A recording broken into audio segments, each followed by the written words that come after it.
Hi mga ka-Bible, Saturday today at meron akong Bible verse na gustong i-share sa inyo ngayong araw.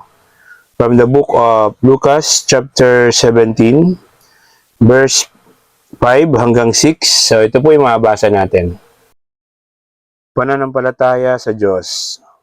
Sinabi ng mga apostol sa Panginoong, dagdagan po ninyo ang aming pananampalataya.